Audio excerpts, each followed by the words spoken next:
In God's very first act of creation, God said, "Let there be light." And there was light. Light came and chased away the darkness. And so, light has become an essential aspect of the faith that we hold as a Christian people. And whenever we find ourselves in church, we find ourselves surrounded by lots of little lights, candles. Today, we're going to take some time to talk about the significance of candles. We're going to talk about what purpose they serve, what they signify, and why we always seem to find them when we gather together in a church. Candles actually serve many purposes in the church. Most simply, candles bring light into the church as we worship. They surround us with a beautiful light as we come to sing our God's praises and hear of the good things that he has done. And light in and of itself is a wonderful and a good thing. When we think of light, we think of goodness, of purity, of truth, of warmth, of safety. When we think of the light that the candles bring into the church, we connect with God's original creation, bringing light into the world as the first thing at the beginning of it all. Candles also remind us that Jesus is the light of the world. And so as we connect all of those good attributes of light to Christ, we remember and we recognize that our God is the light that chases away our darkness. Candles also mark and frame the spaces in which important things happen in the liturgy.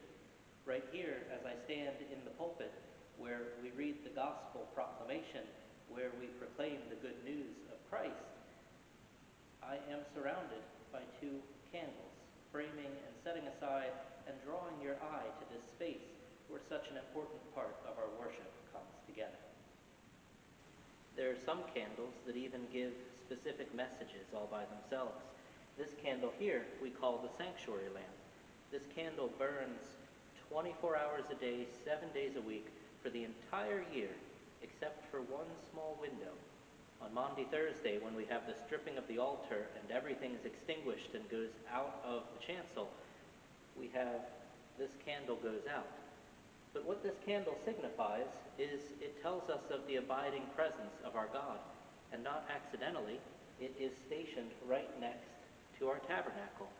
And as we come together around the sacrament, as we gather for the body and the blood of Christ, the blood of Christ, which is remaining, is consumed at the end of the Eucharistic rite, but often there's body, there's the bread that is remaining. And so recognizing that is the real presence of our God, we don't want to deal carelessly with such an incredible and precious and eternal gift. And so we put the remnants of the body of Christ in this tabernacle.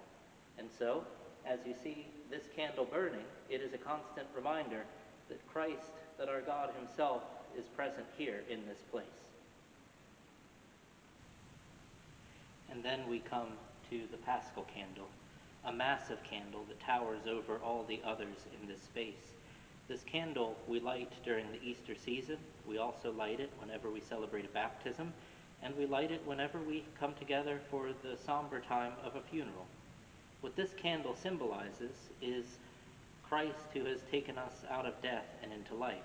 And so the Paschal Candle, as you have this big towering candle standing above everything else, it reminds us of the time when the Israelites were in the Exodus, when they were leaving Egypt and they hadn't quite gotten to the Red Sea yet, and Pharaoh started to chase them, but you had God leading them, a pillar of cloud by day and a pillar of fire by night.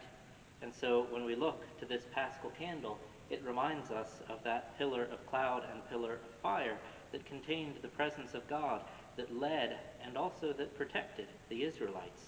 And ultimately, this is the God who led them out of death, out of captivity in Egypt, and into new life in the Promised Land.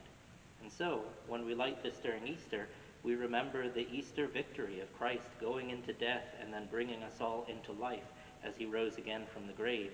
When we light it during baptism, we celebrate how Christ has taken the baptized out of the old self, out of the old life, that he has washed away original sin and brought that child or that baptized person into new life.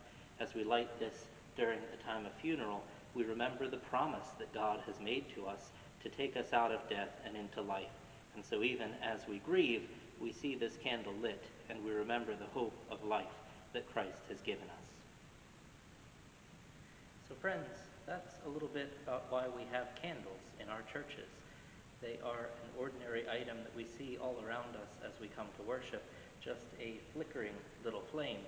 And yet as we see them, they remind us of the love of God, of the goodness of God, of the hope that God has given us, of the better day that is to come, and of the burning love that God has for us that is never to be extinguished.